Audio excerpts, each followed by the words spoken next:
What's up, guys? I'm Travis, and this is the Review Room, and today we're talking Yankees.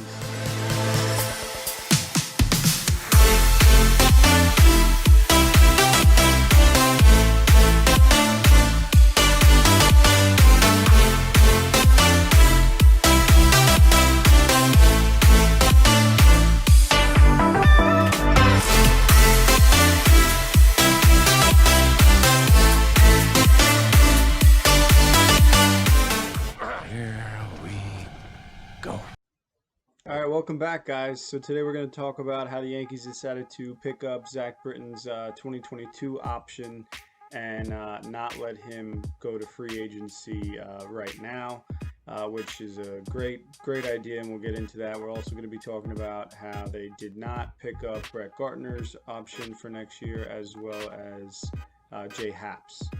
So that's what we're going to be talking about today, and thanks for tuning in. As always, just make sure you like the video, subscribe, share it on Twitter, share it wherever you can, and thanks for watching.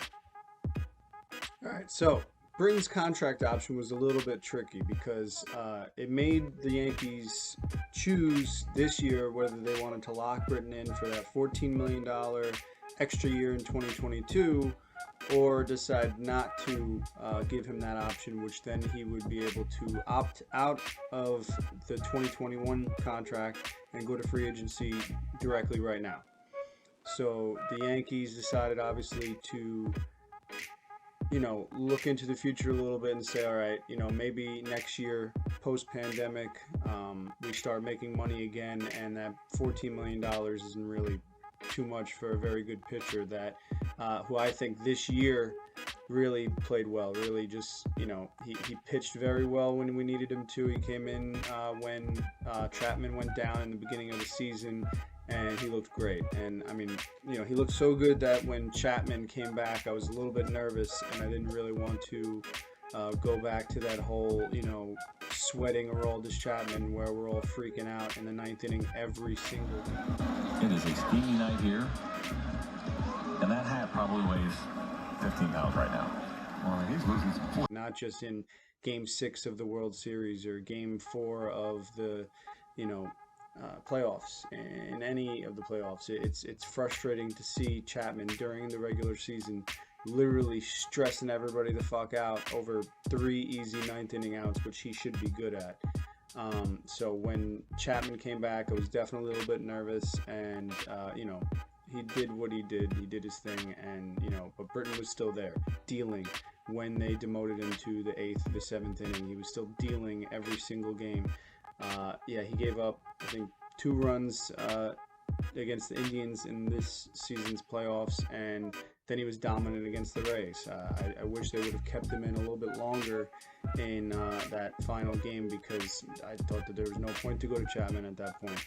So I like the Yankees doing this because it's a no-brainer. It's definitely a no-brainer deal. If the pandemic didn't happen, it's a no-brainer deal now. So, Yankees option into Zach Britton for his 2022 year.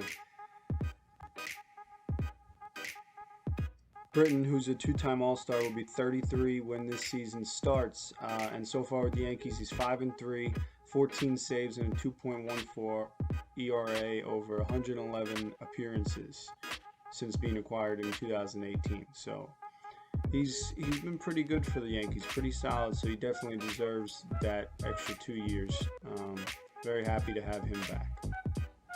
All right, so next up on the list, the Yankees didn't decide to exercise Jay Happ's 2021 club option at $17 million.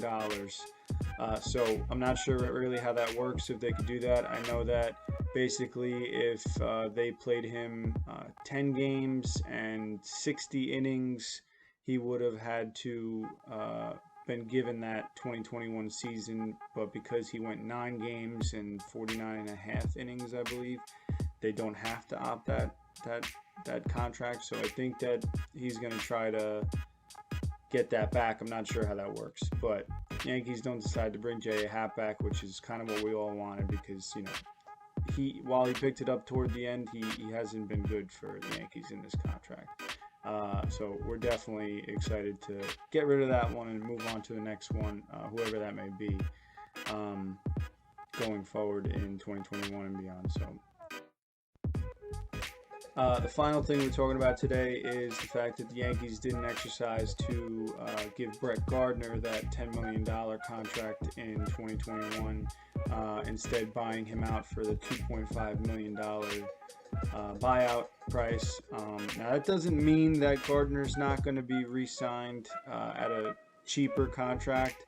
I know that he has said that he wants to play into 2021 with the Yankees, but not sure where the Yankees are going to go with that. If they do decide to sign him to a cheaper contract, then who knows? But I mean, the way I feel about it, I love Brett Gardner, but I wouldn't want to bring him back again. It's just we got to get Clint Frazier in left field full time and really get him going. That's the way I feel about that. I mean, Brett Gardner's been great for the Yankees, but it's definitely time to start moving on from some of these guys. And Brett Gardner's definitely going to be one of them on this list, for me at least. Brett Gardner posted 5 home runs and 14 RBIs in 49 games with the Yankees this past season. And he got put into a few games into the postseason, and he basically did he did all right. People wanted to see Clint Frazier, and they were basically being switched out throughout, so it is what it is. But Brett Gardner, if this is it for the Yankees, we're definitely going to miss you, and good luck if you decide to go to another team. Otherwise, enjoy your retirement.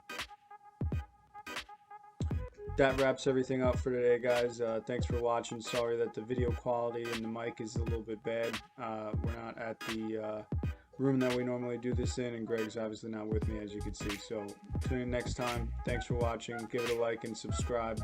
Share on Twitter. Thanks.